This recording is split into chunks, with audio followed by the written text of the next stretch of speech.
So, long story. All right, hope you guys are ready. All right, so people have always been curious. They've always had questions. Why does the sun rise? Why does the sun set? Why is my crop failing? Why is my neighbor being weird? Who knows? They're always seeking answers. And people in the beginning sought answers through various spirits and various deities. But as Christianity and organized religion was on the rise, in Europe specifically, people had a new answer. It was God or the devil, good versus evil. So you had God who would save your soul, and then you had the devil who would try and ruin everything.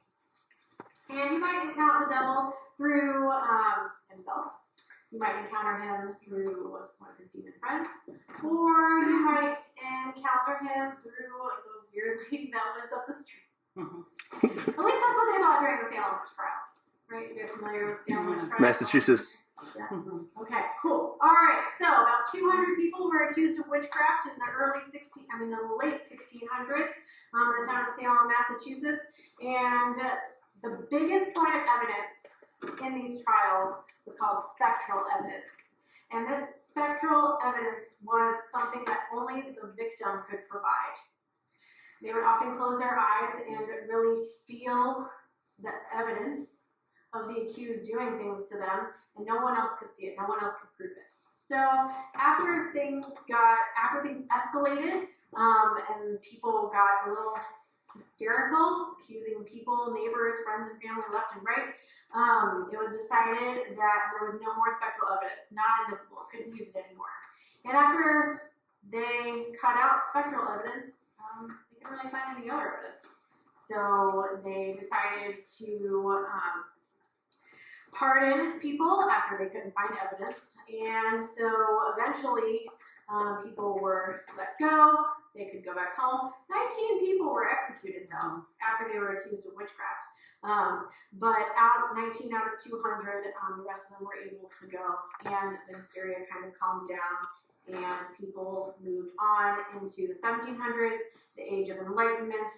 The American colonies formed, cities became bigger, there were more populations, less rural towns, and people didn't feel as isolated like those early Puritan communities.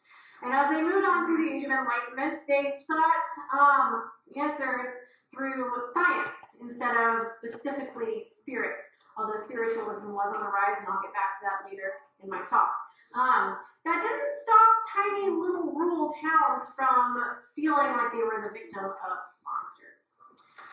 Specifically, a tiny little rural town in the 1880s in Rhode Island, which thought they were the victims of vampires. So consumption, or tuberculosis, was a disease that was kind of running pretty rampant during the 19th century, and specifically in this small town in Rhode Island.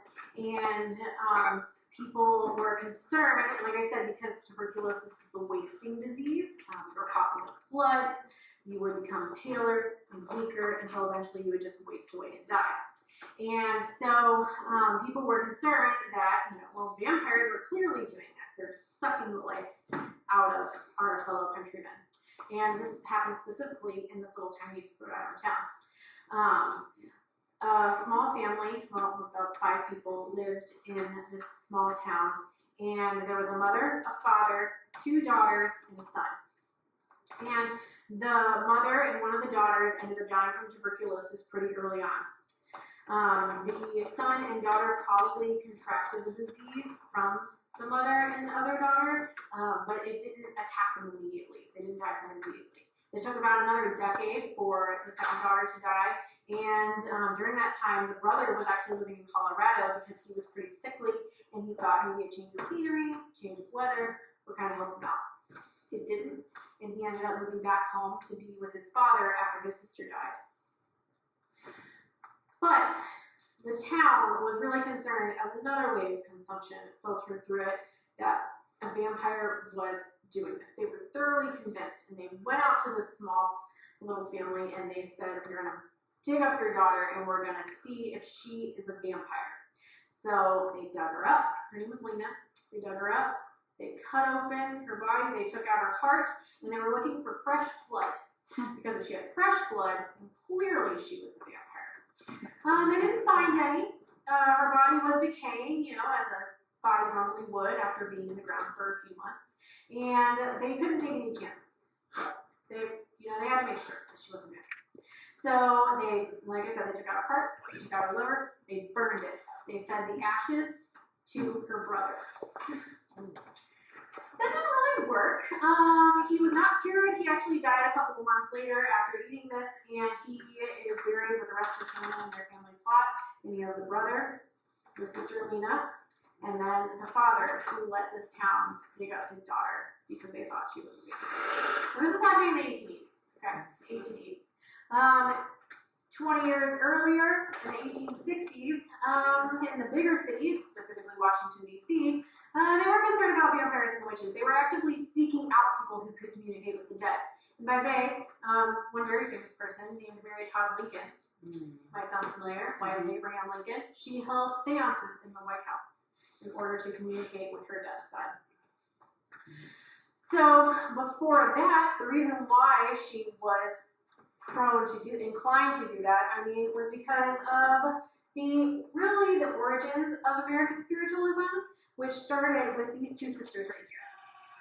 So all three of them are sisters, but these two on the bottom, Kate and Maggie, were the Fox sisters, and they were living in upstate New York with their family, and they heard rapping sounds in their home. And they were convinced, and specifically their mother was convinced that it was spirits communicating with them. So they would hear yes and no from the spirits who were communicating with them. And they had everyone pretty convinced that they were communicating with the dead. And so they decided to kind of take the show on the road, as it were. And their oldest sister, Leah, right here, decided to manage them throughout their medium career. And they they were pretty famous for a few decades.